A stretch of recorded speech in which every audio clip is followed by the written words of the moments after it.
గ్రంథమైన బైబిల్లో నుంచి లూకా సువార్త 1వ అధ్యాయము 8వ వచనం నుంచి 13వ వచనం దాకా చదువుతున్నాం. లూకా సువార్త 1వ అధ్యాయము 8వ వచనం నుంచి 13వ వచనం దాకా చదువుతున్నాం. జకరియా తన తరగతి క్రమము చొప్పున దేవుని ఎదుట యాజక ధర్మము జరిగించుచుండగా యాజక మర్యాద చొప్పున ప్రభువు ఆలయములోనికి వెళ్ళి ధూపము వేయుటకు అతనికి వంతు వచ్చెను. ధూప సమయమందు ప్రజల సమూహమంతయు వెలుపల ప్రార్థన చేయుచుండగా ప్రభువు దూత ధూపవేదిక కుడివైపున నిలిచి అతనికి కనబడగా జకరియా అతనిని చూసి తొందరపడి భయపడిన వాడాయను. అప్పుడు ఆ దూత అతనితో, జకరియా భయపడకుము, నీ ప్రార్థన వినబడినది, నీ భార్య అయిన ఎలిజబెతు నీకు కుమారుని కనును, అతనికి యోహాను అను పేరు పెట్టుదు. Praise the lord. హల్లెలూయా. దేవునికి మహిమ కలుగును గాక, దేవునికి స్తుతి కలుగును గాక. మన అంశం ఏమిటంటే క్రిస్మస్ క్రమం. మన అంశము క్రిస్మస్ క్రమం. క్రీస్తునందు ప్రియమైన సహోదరి సహోదరులారా, ఈ యొక్క ఆరాధనకు చేరువచ్చిన మీ అందరికీ కూడా నా హృదయపూర్వకమైన వందనాలమ్మా. అందరూ బాగున్నారు కదా? దేవునికి మహిమ కలుగును గాక. చదవబడినటువంటి లేఖన భాగంలో మనం జాగ్రత్తగా చూస్తే జకరియా ఎలిజబెత్ గురించి ఇక్కడ చదువుకున్నాం. జకరియా ఎలిజబెత్ ఎవరంటే దేవుని యొక్క సేవకుడు, సేవకురాలు. వీరిరువురు భార్య భర్తలు. ప్రియమైనటువంటి దేవుని బిడ్డలారా, మనం 5వ వచనంలో చూస్తే యూదయా దేశపు రాజైన హేరోదు దినములలో అని రాయబడింది. ఇక్కడ యూదయా దేశపు రాజైన హేరోదు దినములలో అబియా తరగతిలోనున్న జకరియా అను ఒక యాజకుడు ఉండెను. ఎవరున్నారంట? జకరియా అను ఒక యాజకుడు ఉండెను. అతని భార్య అహరోను కుమార్తెలలో ఒక కత్తె. అంటే ఈమె అహరోని యొక్క కుమార్తె. జకరియా భార్య ఎవరు? ఈమె అహరోని యొక్క కుమార్తె. చదవండి అక్కడ. ఒక కత్తె. ఆమె పేరు ఎలిజబెత్. ఆమె పేరేం పేరు? ఎలిజబెత్. వీరిద్దరూ ప్రభు యొక్క, ఇక్కడ 6వ వచనం జాగ్రత్తగా గమనిస్తాం.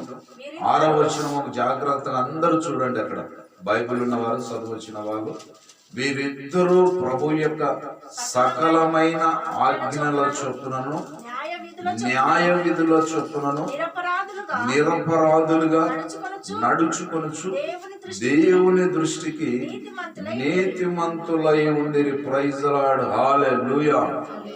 ఎలిజబెత్ గొడ్రాలైనందున వారికి పిల్లలు లేకపోయిరి, మరియు వారిద్దరు బహుకాలము గడిచిన వృద్ధులైరి.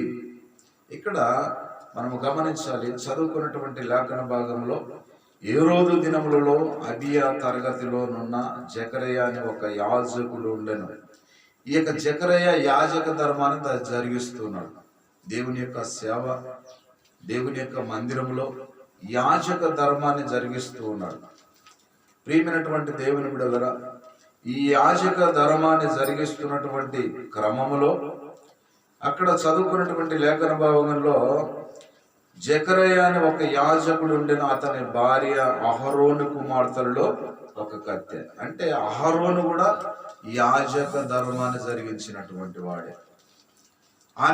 ఆయన కుమార్తె ఏం చేస్తుంది? ఈమె కూడా యాజకునికి భార్య అయింది. అర్థమైందా మీకు? అర్థమైందమ్మా? ఈ ఎలిజబెత్ యొక్క తండ్రి దేవుని యొక్క సేవకుడు యాజకుడుగా యాజక ధర్మాన్ని జరిగించినటువంటి వాడు. ఆయన గర్భములో నుండి వచ్చినటువంటి కుమార్తె కూడా యాజక క్రమాన్ని జరిగిస్తుంది. అంటే యాజక క్రమాన్ని జరిగిస్తున్నటువంటి జకరయ్యకు భార్యగా ఆమె దేవుడు అనుగ్రహించాడు. ఈనాడు మనము గమనిస్తే దేవుని సేవకుల పిల్లలు సేవకులు కావాలి అనేదే దేవుని యొక్క బైబిల్ గ్రంథం సారాంశం. దేవుడు ఆశిస్తూ ఉన్నాడు. కానీ దేవుని యొక్క సేవకుల పిల్లలు సోమరులుగా ఉంటున్నారు. ఎవరుగా ఉంటున్నారు? సోమరులుగా ఉంటూ ఉన్నారు. దేవుని పరిశుద్ధ గ్రంథం కొత్త నిబంధన గ్రంథములో మనం చూస్తే దేవుని యొక్క సేవకుని పిల్లలు సేవకురాండ్లుగా సేవకుడుగా క్రమములో ఉన్నటువంటి అతనికి భార్యగా వెళ్ళడానికి ఇష్టపడినటువంటి వారుగా ఆ కాలంలో మనం చూస్తున్నాం. కానీ ఈ కాలంలో మనం చూస్తే సేవకుడిని చేసుకోవడానికి కానీ సేవకుని పిల్లలు చేసుకోవడానికి కానీ ఇష్టపడకుండా ఉండడం కారణం ఏంటి? వీళ్ళలోన సాతాను యొక్క ప్రేరేపణ, సాతాను సంబంధమైనటువంటి లక్షణాలు, సాతాను యొక్క క్రియలు, సాతాను యొక్క పాపము గుంట వెలుచున్నటువంటి మనస్సు. ప్రియమైనటువంటి దేవుని బిడ్డలారా, ఇక్కడ మనము క్రమాన్ని గమనిస్తే వాళ్ళు ఎవరి కుమార్తె? అహరోను యొక్క కుమార్తెలలో ఒక కత్తె. అహరోను యొక్క కుమార్తెలలో ఒక కత్తె. ఆమె పేరు ఎలిషబెత్ అంట. ఈ ఎలిషబెత్ జకరయ్యకు భార్య అయింది. జకరయ్య ఎవరు పని చేస్తున్నాడు? దేవుని యొక్క సేవకుని పని చేస్తున్నాడు. యాజక ధర్మాన్ని మందిరంలో జరిగిస్తున్నాడు.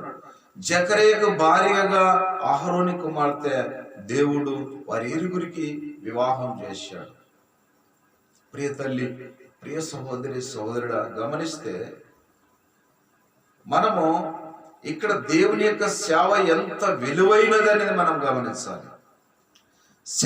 దేవుని యొక్క సేవ ఎంత ఉన్నతమైనదని గమనించాలి. ఈ లోకంలో ఏ అధికారి అయినా కూడా దేవుని యొక్క సేవకుని కాడ మోకరించవలసిందే. ఏ పెద్ద అధికారి అయినా చిన్న అధికారి అయినా ఈ లోకాన్ని పరిపాలిస్తున్న రాజు అయినా కూడా దేవుని యొక్క సేవకుని కాడ మోకరించి ప్రార్థన చేయించుకోవాల్సిందే. అంతటి ఉన్నతమైనటువంటి ఆయన ఆ సేవను అప్పగించాడు. ఎందుకు? దేవుడు ఉన్నతమైనటువంటి దేవుడు కనుక ఆయన సేవ చేసేటువంటి వాడు కూడా ఉన్నతమైనటువంటి సేవను చేస్తున్నాడు. అంత గొప్పవారు దేవుని సేవ చేసేవారు. దేవుని సేవ చేయడానికి పరిగెత్తుకొని రావాలి ముందుకి. అన్ని పనులు గడ్డలు పెట్టి దేవుని సేవ చేయడానికి పరిగెత్తుకొని వచ్చినటువంటి వారే గొప్పగా ఆశీర్వదింపబడతారు. ఈ లోకములు ఆశీర్వదింపబడతారు. పరలోకానికి కూడా వారు సరాసరి పరలోకానికి వెళుతారు. గట్టిగా చెప్పర్లో కూడా దేవునికి కలుగును గాక, దేవునికి స్తుతి కలుగును గాక. ప్రియమైనటువంటి దేవుని బిడ్డలారా, ఇక్కడ న్యాయ విధులు చొప్పున ఇక్కడ మనం గమనిస్తే కుమార్తెలలో ఒక కత్తె ఎలిజబెత్. ఆమె పేరేం పేరు?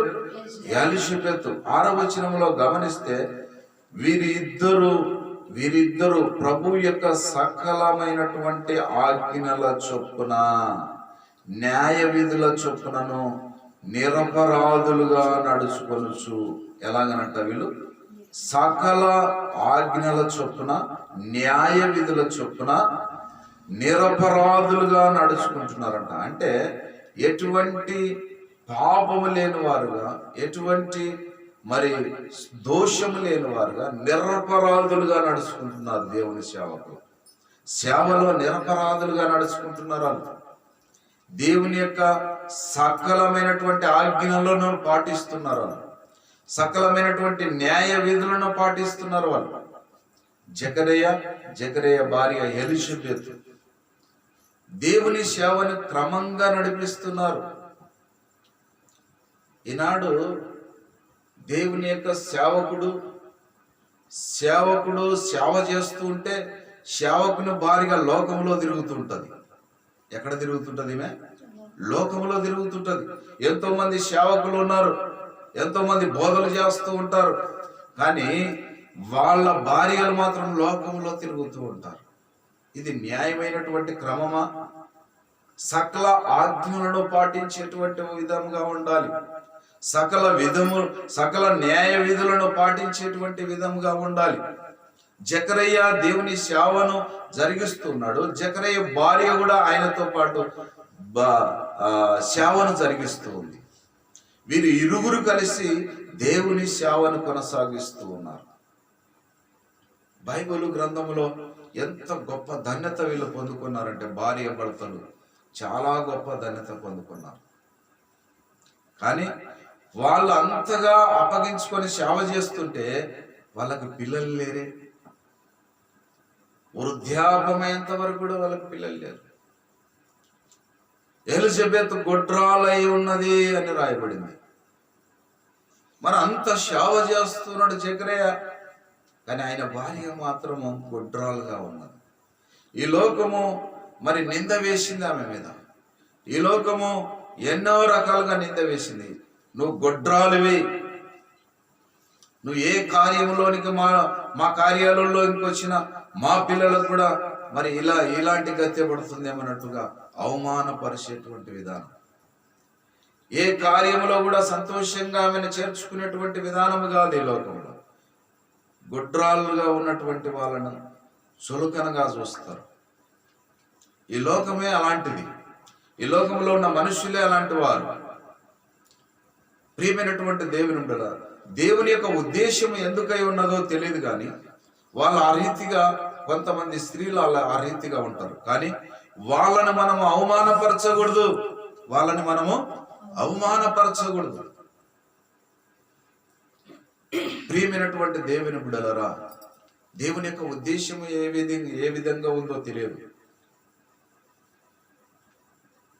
ప్రియ తల్లి, ప్రియ సహోదరి, సహోదరుడా, వీళ్ళు దేవుని సేవ చేస్తున్నప్పటికీ కూడా మరి ఎందుకు వీళ్ళు గొడ్రాలుగా ఉన్నారు? ఎందుకు వీళ్ళకు పిల్లలు కాలేదు? దేవుడు వాళ్ళకు ఒక పరీక్ష పెట్టాడేమో.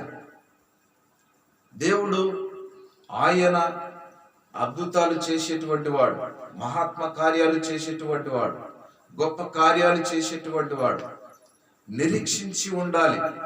దేవుని నమ్ముకున్న మనము, దేవుని వెంబడిస్తున్న మనము, దేవుని సేవ చేస్తున్న మనము కొన్ని సందర్భాలలో కొన్ని కార్యాలు జరగకపోవడం కారణము ఏమిటి అని మనం ఆలోచన చేస్తూ ఉంటాం. అసలు ఈ కార్యం జరగకపోవడం కారణం ఏంటి? నేను చేస్తున్న తప్పేంటి? నేను చేస్తున్న పాపమేంటి అని మనం వెతుకుతూ ఉంటాం. కానీ దేవుడు ఒక పరీక్ష మన జీవితాలలో పెడుతూ ఉంటాడు. ఆ పరీక్ష ఏంటంటే నిరీక్షించి ఉండాలని. ఎంతవరకు నిరీక్షించి ఉంటారు? వీళ్ళు నిరీక్షించి ఉంటారా, లేకపోతే ఇతరితర మార్గాలలో వెళ్ళిపోతారా? ఇతరితర దేవుళ్ళని వెతుకుంటారా అనేటువంటిదే నిరీక్షణ కలిగి ఉండాలనేది దేవుని యొక్క ఉద్దేశం. ప్రియమైనటువంటి దేవుని బిడ్డలారా, మనం అనుకున్న పని జరగకపోవచ్చు. మనం ప్రార్థించిన వెంటనే ఆ కార్యం జరగకపోవచ్చు. వాళ్ళు సకల విధులమైనటువంటి న్యాయ విధులమైనటువంటి ఆ యొక్క సేవను జరిగిస్తున్నారు, ప్రార్థన చేసుకుంటున్నారు. వారికి గర్భఫలం కావాలని ప్రార్థన చేసుకుంటున్నారేమో. మరి చెయ్యకపోయినా దేవునికి తెలుసు వాళ్ళకి గర్భఫలం ఇవ్వాలని. కానీ దేవుని ఆజ్ఞలు మాత్రం వాళ్ళు పాటిస్తూ ఉన్నారు. దేవుని సేవను మాత్రం క్రమము తప్పకుండా నడిపిస్తూనే ఉన్నారు వాళ్ళు. కానీ దేవునికి తెలుసు వాళ్ళకి ఎప్పుడు గర్భఫలం ఇవ్వాలనేది. దేవుడు ఆ సమయానికి వాళ్ళకి గర్భఫలం ఇచ్చాడు. గట్టిగా చప్పట్లు కొడదాం. దేవునికి మహిమ కలుగును గాక, దేవునికి స్తుతి కలుగును గాక. ప్రియమైనటువంటి దేవుని బిడ్డలారా, మన జీవితాలలో, మన కుటుంబాలలో కొన్ని కార్యాలు జరగకుండా లేటుగా జరుగుతూ ఉంటాయి. చాలా లేటుగా జరుగుతుంటాయి. ఈ పని కాదేమో, ఈ పని ఇంకా ముగించదేమో, ఈ పని ముగించబడదేమో అని మనం నిరుత్సాహపడుతూ, ఎంతో ఆందోళన చెందుతూ ఎన్నో సమస్యలకు గురవుతుంటాం. కానీ దేవుడు అంటున్నాడు, నా ఆజ్ఞల చొప్పున, నా న్యాయ విధుల చొప్పున నువ్వు నా పని చేయి, నేను నీ పని ఎప్పుడు చేయాలో అప్పుడు చేస్తాను అంటున్నాడు దేవుడు. నీకు ఏ పని అప్పగించానో నీకు నా పని అప్పగించాను, నా పని చేయి, నీ పని చేసే వంతు నాది. దేవుడు ఏమంటున్నాడు? నీ పని చేసే వంతు నాది.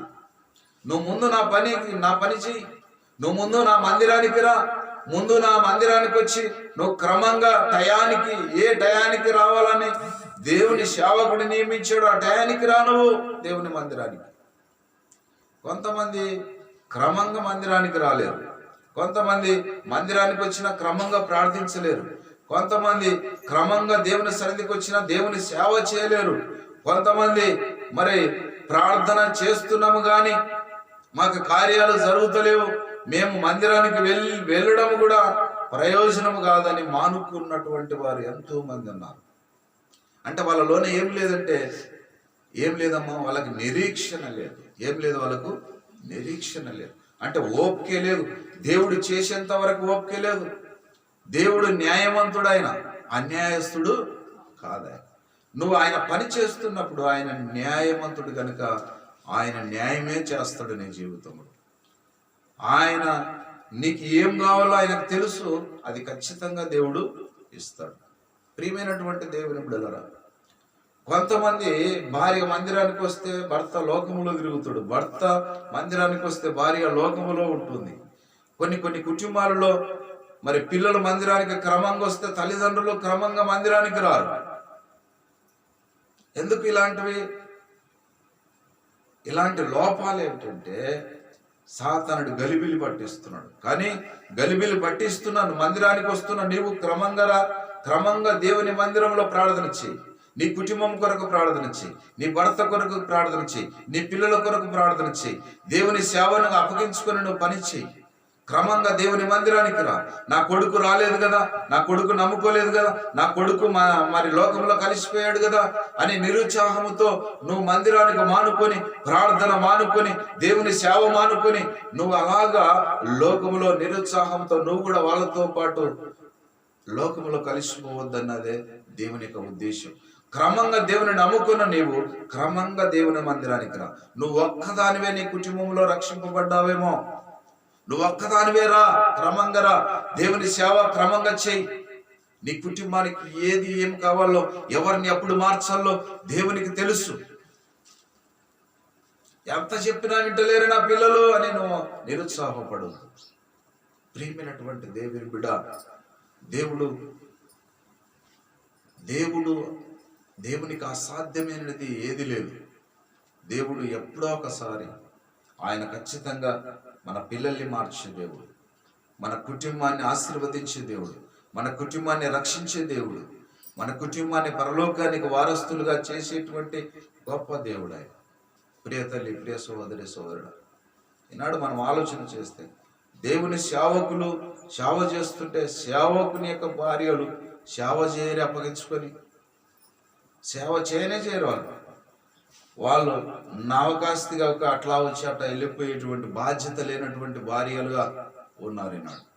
బాధ్యత లేనటువంటి భార్యలుగా నా భర్త ఏం చేస్తున్నాడు, నా భర్తతో పాటు నేను కూడా సేవ అప్పగించుకొని చేయాలి కదా అనేటువంటి ఆలోచన లేనటువంటి పరిస్థితులు ఎన్నో కుటుంబాలలో, ఎంతో మంది సేవకుల కుటుంబాలలో మనకు కనపడుతూ ఉంటాయి. ప్రియమైనటువంటి దేవుని బిడ్డలారా, ఎంతమంది సేవకులు సమస్యలకు గురై భార్య లోబడక, పిల్లలు లోబడక వాళ్ళు దేశ సంచారులుగా తిరుగుతున్నారు ఈనాడు. సేవ క్రమంగా దేవుని ఉద్దేశంలో వాళ్ళు సేవ చేయకుండా, అంత కలిసికట్టుగా సేవ చేయక, సేవకు అప్పగించుకోకుండా కొన్ని కుటుంబాలలో, కొంతమంది సేవకుల జీవితాలలో ఎంతో మంది భార్య ఒక చోట, పిల్లలు ఒక చోట, ఎన్నో కుటుంబాలలో ఇలాంటి పరిస్థితులు ఏర్పడుతూ ఉన్నాయి. సేవకుడు ఒక్కడే తిరుగుతుంటాడు అన్ని ప్రాంతాలకు. నీ భార్య పిల్లలు ఎక్కడంటే వాళ్ళని విడిచిపెట్టేసాను అంటాడు. వాళ్ళని విడిచిపెట్టనీకనా నీకు అప్పగించింది దేవుడు, వాళ్ళని విడిచిపెట్టి సేవ చేయనీకనా నేను అప్పగించింది నీకు వాళ్ళను. దేవుడు అంటున్నాడు, క్రమంగా భార్య పిల్లల్ని వేలుతూ దేవుని సేవ చేయమంటున్నాడు. ప్రియమైనటువంటి దేవుని బిడ్డ, ఇవన్నీ మనం నేర్చుకోవాలి. వాళ్ళకు కూడా దేవుని సేవ నేర్పించాలి. దేవుని సేవలో పాలి పంపులు పొందుకునేటట్టుగా వాళ్ళని కూడా చేయాలి. వాళ్ళని కూడా దేవుని యొక్క క్రమంలో వాళ్ళని కూడా పెంచాలి. నువ్వు ఒక్కడివే పరలోకానికి వెళితే వాళ్ళ పరిస్థితి ఏంటి? వాళ్ళ పరిస్థితి ఏంటి? కుటుంబ పరిస్థితి ఏంటి? నీ పిల్లల పరిస్థితి ఏంటి? నీ భార్య పరిస్థితి ఏంటి? నీ భార్యను నమ్మకంగా మరి అప్పగిస్తే, నీ భార్యను విడిచిపెట్టి నువ్వు దేశ దిమ్మరిగా తిరుగుతూ ఉంటే ఆమె పరిస్థితి ఏంటి? ప్రియ తల్లి, ప్రియ సహోదరి, సహోదరుడా, ఇలాంటి కుటుంబాలు ఎన్నో ఉన్నాయి. దేవుడు ఒక క్రమాన్ని నేర్పించాడు జకరియా భార్యకు. వాళ్ళు యాజక ధర్మాన్ని జరిగిస్తున్నారు. దేవుని యొక్క సేవను క్రమంగా జరిగిస్తున్నారు. ప్రతి ఒక్క దానికి ఒక క్రమం ఉంది. ఈ లోకంలో ఆయన సృష్టించినటువంటి సృష్టికి ఒక క్రమం ఉంది. ఆకాశాన్ని సృష్టించేటప్పుడు ఒక క్రమంగా సృష్టించాడు. సూర్యుడిని సృష్టించేటప్పుడు సూర్యుని ఒక క్రమము, భూమిని సృష్టించేటప్పుడు ఒక క్రమం. దేవునికి ఒక క్రమం అంటూ ఆ క్రమాన్ని నియమించాడు. సూర్యుడు చేసే పని సూర్యుడు చేయాలి, చంద్రుడు చేసే పని చంద్రుడు చేయాలి. ప్రియమైనటువంటి దేవుని బిడ్డలారా, ఏ పని చేసినా దేవుడు క్రమంగా చేశాడు. మనము కూడా దేవుని యొక్క సేవ చేసేటప్పుడు క్రమంగా, దేవుని సేవలో దేవుని మందిరానికి వచ్చేటప్పుడు క్రమంగా సమయానికి రావాలని దేవుడు ఉద్దేశిస్తున్నాడు. దేవుని యొక్క సేవ చేసేటప్పుడు కూడా మనం అప్పగించుకొని సేవ చేయాలి. ఎవరో బలవంతం చేస్తే కాదు, నువ్వు అప్పగించుకొని దేవుని సేవ చేస్తే దేవుడు ఉన్నతంగా నన్ను ఆశీర్వదిస్తాడు. ప్రియమైనటువంటి దేవుని బిడ్డ, మనం గమనించాలి. ఎన్నో జీవితాలు పతనమైనట్టుగా మనం చూస్తున్నాం. మొట్టమొదటిగా జకరియకు యోహాను యొక్క జన్మ ప్రకటన దేవుని యొక్క గ్రంథంలో మనం చదువుకుంటే లూకా సువార్త మరి 1వ అధ్యాయం 5వ వచనంలో చూశాం. అక్కడ ఒక క్రమాన్ని తెలియచేశాడు. అదేవిధంగా రెండవదిగా మరియకు యేసు జన్మ ప్రకటన 1వ అధ్యాయం లూకా సువార్త 1వ అధ్యాయం 26వ వచనంలో చూస్తే, అక్కడ 26వ వచనం చదువుకుందాం. 6వ నెలలో గాబ్రియేలు అనే దేవదూత గలిలయలోని నజరేతు అనే ఊరిలో దావీదు వంశస్థుడు యోసేపు అనే ఒక పురుషునికి ప్రధానము చేయబడిన కన్యక యొద్దకు దేవుని చేత పంపబడెను. ఆ కన్యక పేరు మరియా. ఆ దూతలు లోపలికి వచ్చి ఆమెను చూసి, దయాపాత్రుల, నీకు శుభము, ప్రభువు నీకు తోడై ఉన్నాడని చెప్పాను. అంటే దేవుని యొక్క దూత మరి మరియమ్మ దగ్గరికి వచ్చింది. గాబ్రియేలు అనేటువంటి దేవదూత. ఎవరమ్మా? గాబ్రియేలు అనేటువంటి దేవదూత మరియ దగ్గరికి వచ్చింది. మరియమ్మ కన్యకగా ఉన్నది. ఆమె పురుషుల్ని ఇంకా ఆమె కలుసుకోలేదు. ప్రధానమైంది కానీ ఆమె వారి ఇరుగురు ఏకం కాలేదు. కాక మునుపు వాళ్ళు మరి దేవదూత వచ్చి తెలియచేస్తున్నటువంటి మాట ఏమిటంటే, మరియమ్మకు 6వ నెలలో గాబ్రియేలు అనే దేవదూత గలిలయలోని నజరేత్ అనేటువంటి ఊరిలోనట. ఎక్కడమ్మా? నజరేత్ అనేటువంటి ఊరు. యేసు ప్రభు ఎక్కడ జన్మించాడు? నజరేత్ అనేటువంటి ఊరిలో జన్మించాడు. ప్రియ తల్లి, ప్రియ సహోదరి, సహోదరుడా, మనం గమనించాలి. దావీదు వంశస్థుడైన యోసేపు. ఎవరి వంశస్థుడైనా? దావీదు వంశస్థుడైన యోసేపుకు ప్రదానం చేయబడింది. ఆ కన్యక మరియమ్మ దావీదు వంశంలో ఉన్నటువంటి యోసేపుకు ప్రదానం చేయబడింది. ఇక్కడ ఒక వంశాన్ని దేవుడు ఎన్నుకున్నాడు, ఒక స్త్రీని ఎన్నుకున్నాడు. మనం గమనించాలి. స్త్రీ కూడా ఆదాము సంతానములో నుండి వచ్చిందే కదా. ఆదాము సంతానములో నుండి వచ్చినటువంటి ఆమెలో పాపం ఉండదా? ఉంటది కదా. కానీ ఇక్కడ ఒక కన్యక కావాలి. ఎవరు కావాలి? ఒక కన్యక కావాలి. అంటే ఈ లోకములో జన్మించడానికి స్త్రీ ప్రళయం లేకుండా ఒక కన్యక కావాలి. ఆయన ఇక్కడ జన్మించాలి. కానీ దేవుని కుమారుడుగా జన్మిస్తున్నాడు. పాప స్వభావము లేనటువంటి వాడుగా, ఆమె మోయడానికి మాత్రమే ఆమె ఆ యొక్క శిశువును మోయడానికే, యేసుక్రీస్తు ఆ బాలుడిని మోయడానికి మాత్రమే పాత్రగా ఉపయోగింపబడింది. ఆమెలో ఉన్న పాపం ఈయనకు అంటుకోలేదు. ఆయన పరిశుద్ధాత్ముడు ఈ లోకములో జన్మించాడు. పరిశుద్ధాత్ముడుగా ఈ లోకములో జన్మించాడు. ఆయన పరిశుద్ధాత్మ ఆమెను కమ్ముకొని బాలుడుగా ఈ లోకములోనికి, శిశువుడుగా ఈ లోకములోనికి వచ్చాడు. ప్రియ తల్లి, ప్రియ సహోదరి, సహోదరుడు, మనం గమనిస్తే అక్కడ మరి కన్యక పేరు మరియా, దూత లోపలికి వచ్చి ఆమెను చూసి, దయాపాప్తురాల, నీకు శుభము, ప్రభువు నీకు తోడై ఉన్నాడని చెప్పాను. దయాపాప్తురాల అంటే యేసు ప్రభు ఆమె గర్భంలో జన్మించడము ఎంత దయ పొందుకుంది ఆమె. అంత భాగ్యమా? దేవుడే ఆమె గర్భంలో జన్మించాలండి. ఎంత భాగ్యము, ఎంత భాగ్యవంతమైనటువంటి స్థితి. ఆ పాత్ర పోషించడానికి ఎలాగా మెండుకుందేమే, ఎలాగ ఒప్పుకుందేమే. నేను పురుషుని ప్రళయం లేనంత దాన్ని నా గర్భములో మరి బాలుడు పడితే, లేకుంటే నా గర్భం నేను దాల్చితే ఈ లోకం ఏమంటుంది? ఈ లోకం నింద వేస్తుంది.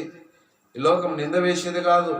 మా యొక్క యూదుల సాంప్రదాయం ప్రకారంగా పెళ్లి కాకముందుకు ఎవరన్నా స్త్రీ గర్భవతిగా అయిందంటే ఆమెని రాళ్లతో కొట్టి చంపేసేవారు అన్నాడు.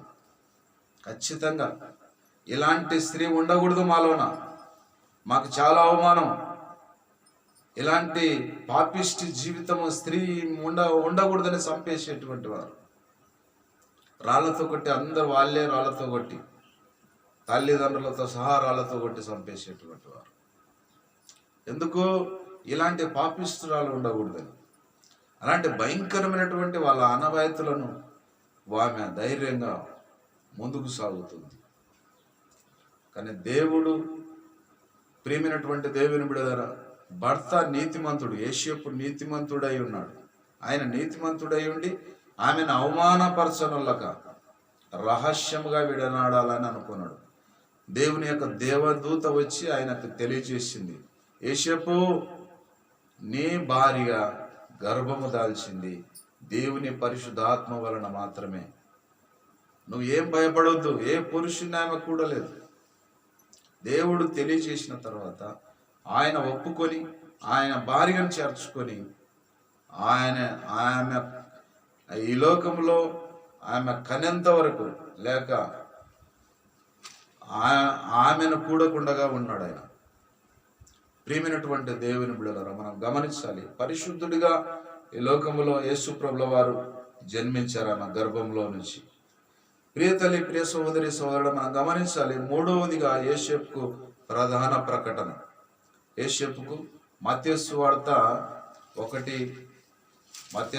1వ అధ్యాయము 20వ వచనములో చూస్తే,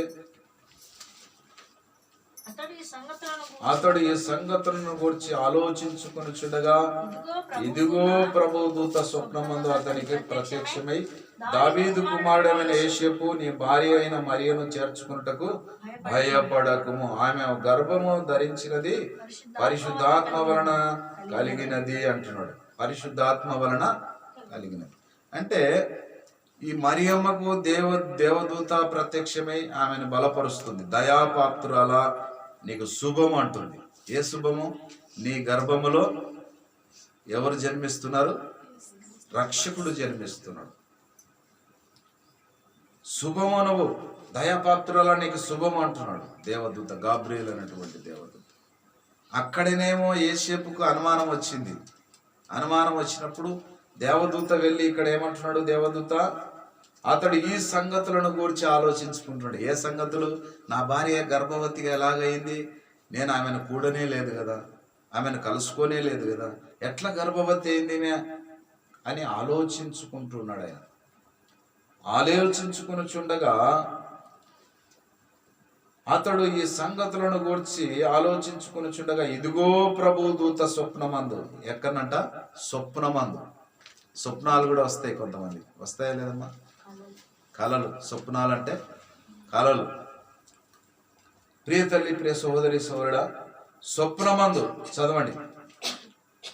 స్వప్నమందు అతనికి ప్రత్యక్షమై దావీదు కుమారుడైన యోసేపు, నీ భార్యవైన మరియను చేర్చుకుంటకు భయపడకుము, ఆమె గర్భము ధరించినది పరిశుద్ధాత్మ వలన కలిగినది. ఆమె గర్భాన్ని ధరించింది. ఎలాగ ధరించింది? ఆమె పరిశుద్ధాత్మ వలన ధరించింది. ప్రియమైనటువంటి దేవుని బిడ్డలారా, ఆమె ఒక కుమారుని కనును, తన ప్రజలను వారి పాపముల నుండి ఆయననే రక్షించును గనుక ఆయనకు యేసు అను పేరు పెట్టుదు అనెను. ఆమె ఒక కుమారుని కనును, తన ప్రజలను వారి పాపముల నుండి ఆయననే రక్షిస్తాడంట. తన ప్రజలను ఆ పాపముల నుండి రక్షించడానికే ఈ లోకములో ఆయన జన్మించాడు. ఎందుకు యేసు ప్రభుల వారు ఈ లోకములో జన్మించాడంటే, ఆయన మన పాపముల నుండి రక్షించడానికే ఈ లోకములో జన్మించవలసి వచ్చింది. ఒక దేవాది దేవుడు ఈ లోకములో జన్మించాడంటే మన పాపముల నుండి విడిపించడానికే ఈ లోకములో యేసు ప్రభుల వారు జన్మించాడు. అదేవిధంగా 4వదిగా దూతలు గొల్లలకు ప్రకటన. లూకా సువార్త 2వ అధ్యాయము 10వ వచనములో, లూకా సువార్త 2వ అధ్యాయము 10వ వచనం. వారు ఆ నక్షత్రమును చూచి అత్యానందభరితులై ఇంటిలోనికి వచ్చి తల్లి అయిన మరియను ఆ శిశువును చూసి సాగిలపడి ఆయనను పూజించి తమ పెట్టెలను విప్పి బంగారమును సాంబ్రాణిని బోలమును కానుకలుగా ఆయనకు సమర్పించిరి. Praise the lord. తర్వాత ఏ రోజు నొద్దకు వెళ్ళవద్దని స్వప్నమందు దేవుని చేత బోధింపబడిన వారు మరి యొక్క మార్గమున తమ దేశమునకు వెళ్ళిరి. ఇక్కడ మరి జ్ఞానులకు ప్రత్యక్షమైనటువంటి దేవదూత ఇక్కడ ఎవరికి ప్రత్యక్షమైంది? జ్ఞానులకు ప్రత్యక్షమైంది. వాళ్ళు మరి బంగారు సాంబ్రాణి బోలెమును తీసుకొని వచ్చినప్పుడు ఆడ ఏ రోజు దగ్గరికి వాళ్ళు అది తీసుకొని వచ్చి యేసుక్రీస్తుకు అర్పించిన తర్వాత సమర్పించిన తర్వాత వాళ్ళు మళ్ళా ఏ రోజు దగ్గరికి వెళ్ళకుండా మీరు వేరొక మార్గాన మీ దేశానికి వెళ్ళండి. ఏ రోజు దగ్గరికి వెళితే ఏ రోజు ఏం చేస్తాడు? వాళ్ళని చంపేస్తాడు. అందుకే దేవదూత వాళ్ళకు ప్రత్యుత్తరం ఇస్తుంది, మీరు వెళ్ళండి, మీ దేశానికి వేరొక మార్గాన వెళ్ళండి, లేకపోతే ఏ రోజు మిమ్మల్ని చంపేస్తాడు. ప్రియమైనటువంటి దేవుని బిడ్డలారా, నేను రాజుగా నేనుండగా మరొక రాజు పుట్టడం ఏంటి? ఆ రాజు ఎక్కడున్నాడో మీరు తెలుసుకుని రండి, నేను కూడా పూజించడానికి వస్తానని వాళ్ళకు కపటమైనటువంటి ప్రత్యుత్తరం ఇచ్చాడు. లోన ఒకటి పెట్టుకొని పైకేమో నేను కూడా మీతో పాటు పూజించడానికి వస్తా, ఆయన ఎక్కడ పుట్టాడో కనుగొని రండి అని కపటము పెట్టుకొని పైన మరి పైకి ఒక మాట మాట్లాడుతున్నాడు, లోన మాత్రము కపటమైనటువంటి హృదయముతో మాట్లాడుతున్నాడు. ప్రియ తల్లి, ప్రియ సహోదరి, సహోదరుడా, కానీ ఆ కపటమైనటువంటి హృదయాన్ని దేవుడు ఎరిగినవాడు కాబట్టి, మన రహస్యమైనటువంటి ఆలోచనలు ఎరిగినటువంటి వాడు కాబట్టి దేవుడు ఏం చేస్తున్నాడంటే వాళ్ళకి మీరు వేరొక మార్గంలో వెళ్ళండి, మళ్ళీ ఏ రోజు దగ్గరికి వెళితే మీరు చంపబడతాడు, చంపేస్తాడు ఆయన. అందుకే మీరు వేరొక మార్గాన వెళ్ళండి మీ దేశానికి అని వాళ్ళకి చెప్తూ ఉన్నాడు దేవదూత వచ్చి. ప్రియమైనటువంటి దేవుని బిడ్డలారా, మనం గమనించాలి, ఎన్నోసార్లు దేవుడు తెలియకుండా, దేవుని యొక్క చిత్తాన్ని తెలియకుండా మనము ఎట్లనో వెళ్ళిపోతుంటాం. మనకు ప్రమాదాలు గురవుతుంటాయి, సమస్యలకు గురవుతుంటాం. దేవుడు మనము మనకు ప్రమాదము పొంచుకొస్తున్నప్పుడు దేవుడు మనల్ని తప్పిస్తాడు. మనకు తెలియదు ఆ ప్రమాదము పొంచుకొస్తుందని, ఆ జ్ఞానాలకు తెలియదు, ఏ రోజు చంపుతాడని వాళ్ళకి తెలియదు. కానీ దేవుడు తెలియజేశాడు. ఎందుకంటే వాళ్ళు దేవుని చిత్తం చేస్తున్నారు, దేవునికి ఆ కానుకలు సమర్పించడానికి వచ్చారు కనుక దేవుడే వాళ్ళని తప్పిస్తున్నాడు. మనము దేవుని చిత్తములో ఉంటే ఆ ప్రమాదము మన మీదకి వస్తున్నది మనకు తెలియకపోవచ్చు, కానీ దేవుడు మాత్రం మనల్ని తప్పిస్తాడు. మనం ప్రయాణమై వెళుతున్నాము, మనకి యాక్సిడెంట్ జరుగుతుందని దేవునికి తెలుసు, ఆ ప్రమాణాన్ని తప్పించేది ఎవరు? దేవుడు తప్పిస్తాడు. దేవునికి మహిమ కలుగును గాక. దేవునికి స్తుతి కలుగును గాక. ఆమేన్. అదేవిధంగా నాలుగవదిగా మనం ఆలోచన చేస్తే, ఐదవదిగా యేసేపుకు పొమ్మని ప్రకటన. యేసేపుకు పొమ్మని ప్రకటన దేవదూత తెలియజేసింది. మత్తయి సువార్త 2వ అధ్యాయం 13వ వచనం. వెంటనే పరలోక సైన్య సమూహము ఆ దూతతో కూడా ఉండి, సర్వోన్నతమైన స్థలములో దేవునికి మహిమయు, ఆయనకి ఇష్టమైనటువంటి మనుషులకు భూమి మీద సమాధానము కలుగునుగాక అని దేవునికి స్తోత్రము చేయిచుండెను. ఆ దూత తమ యొద్ద నుండి పరలోకమునకు వెళ్ళిన తర్వాత గొర్రెల కాపర్లో జరిగిన ఈ కార్యమును ప్రభువు మనకు తెలియజేయించిన ఉన్నాడు. మనము బెత్లెహేమునకు వెళ్ళి చూద్దాము రండని ఒకరితో ఒకడు చెప్పుకునేది. త్వరగా వెళ్ళి మరియను యేసేపును తొట్టిలో పడుకొని ఉన్న శిశువును చూసిరి. వారు చూసి ఈ శిశువును గూర్చి తమలో చెప్పబడిన మాటలు ప్రచురము చేసిరి. గొర్రెల కాపర్లు పొలాల్లో మరి మందలను కాసుకుంటుంటే వాళ్ళకు దేవదూత ప్రత్యక్షమైంది. ఏమని? అక్కడ బెత్లెహేములో యేసు ప్రభు పుట్టాడు, మరి మీరు వెళ్ళండి, ఆ బెత్లెహేములోనికి వెళ్ళి జరిగిన సంగతిని వాళ్ళకి తెలియచేయండి. దేవదూత మాకు ప్రత్యక్షమైంది, ఈ జరిగిన సంగతిని విన్న సంగతులను మీరు వాళ్ళకు ప్రచురం చేయండి. ఈ గొర్రెల కాపర్లు ఏ చదువు లేనటువంటి వారు, వాళ్ళు దేవుని సువార్త ప్రచురం చేస్తున్నారు. అంటే విన్న వాటిని కన్న వాటిని వాళ్ళు ప్రచురం చేస్తున్నారు. చాలా మంది దేవుని నమ్ముకున్నారు కానీ దేవుని సేవ మరి దేవుని యొక్క వాక్యాన్ని వింటున్నారు కానీ విన్న వాక్యాన్ని ఇతరులకు చెప్పలేరు. మతికి పెట్టుకొని దేవుని సువార్త ప్రకటన చేయలేకపోతున్నారు. గొర్రెల కాపర్లు ఎటువంటి చదువు లేనటువంటి వారు మరి దేవదూత చెప్పినటువంటి సంగతులను విన్న వాటిని కన్న వాటిని వాళ్ళకు ప్రచురము చేస్తూ ఉన్నారు. మనం ఎంత మటుకు సువార్త చేయాలని అప్పగించుకున్నాం. ఎక్కడో నువ్వు వేరే దేశాలకు వెళ్ళాలని దేవుడు చెప్తున్నాడు. నీ ఇంటి పక్కల వాళ్ళకి సువార్త చెప్తున్నావా? నీ ఇరుగు పొరుగు వాళ్ళకు సువార్త చెప్తున్నావా? నీ గ్రామస్తులకు సువార్త చెప్తున్నావా? దేవుని మందిరానికి రావని పిలుస్తున్నావా? కనీసం నీ భర్తను పిలుస్తున్నావా? నీ కుమార్తెలను పిలుస్తున్నావా? దేవుని వాక్యం చెప్తున్నావా? విన్న వాక్యాన్ని యేసు ప్రభు ఎంత గొప్ప రక్షకుడు అని తెలియజేస్తున్నావా వాళ్ళకు? నీ పాపాలకు వరకు ఆయన మరణించాడు, ఆయన ద్వారానే నీ పాపాలు క్షమించబడతావని వాళ్ళకి తెలియజేస్తున్నావా? నువ్వు విన్న వాటిని కన్న వాటిని వాళ్ళకి తెలియజేయాలంటున్నాడు దేవుడు. వారి గొర్రెల కాపర్లు ఏ చదువు లేనటువంటి వారు వాళ్ళు బెత్లెహేములోనికి వెళ్ళి యేసు ప్రభు జన్మించినటువంటి ఆ యొక్క పసలపాకలోనికి వెళ్ళి ఆ ప్రజలందరికీ తెలియజేస్తున్నారు, మాకు దేవదూత ప్రత్యక్షమైంది, యేసు ప్రభు బెత్లెహేములో పుట్టాడు, మీరు వెళ్ళండి, వాళ్ళకి తెలియచేయండి ఈ సంగతిని అని వాళ్ళకి తెలియజేసినప్పుడు వాళ్ళు అదే మాట తీసుకుపోయి అందరికీ సువార్త చెప్పారు. మనం ఎంత మటుకు దేవుని యొక్క సువార్తను ప్రకటించడానికి ఇష్టపడుతున్నాం, ఈ వార్తను ఇతరులకు తెలియజేయడానికి ఇష్టపడుతున్నాం.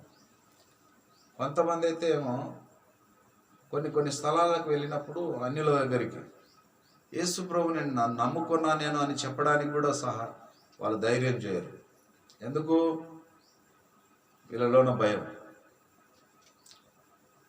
ప్రియమైనటువంటి దేవుని బిడ్డలారా, మనం గమనించాలి. వాళ్ళకు ధైర్యంగా మనం తెలియజేస్తే వాళ్ళకు మేలు జరుగుతుంది, నీకు ప్రతిఫలం వస్తుంది. వాళ్ళకు మేలు జరుగుతుంది, నీకు ప్రతిఫలము వస్తుంది.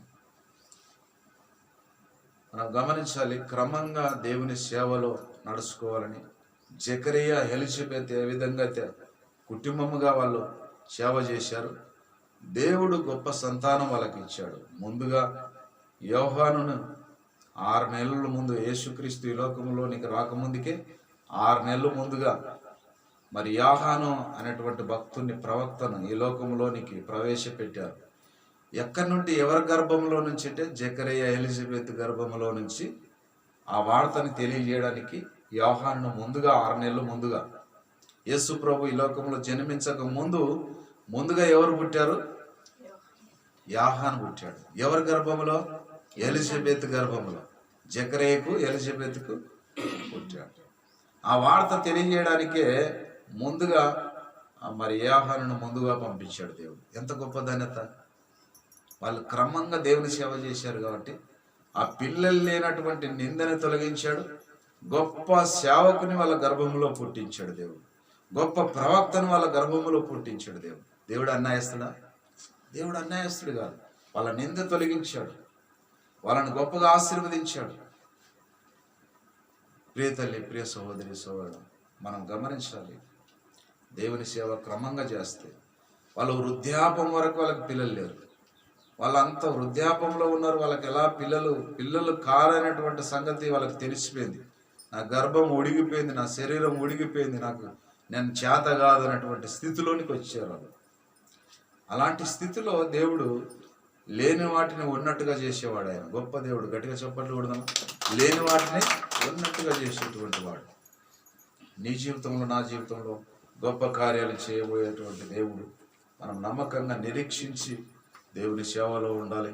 దేవుని మందిరానికి క్రమంగా రావాలని దేవుడు ఆశిస్తూ ఉన్నాడు. ఈ కొద్ది వాక్యము దేవుడు ఫలింపజేసి ఆశీర్వదించును గాక. ప్రార్థన చేసుకున్నాం. మోకరించండి.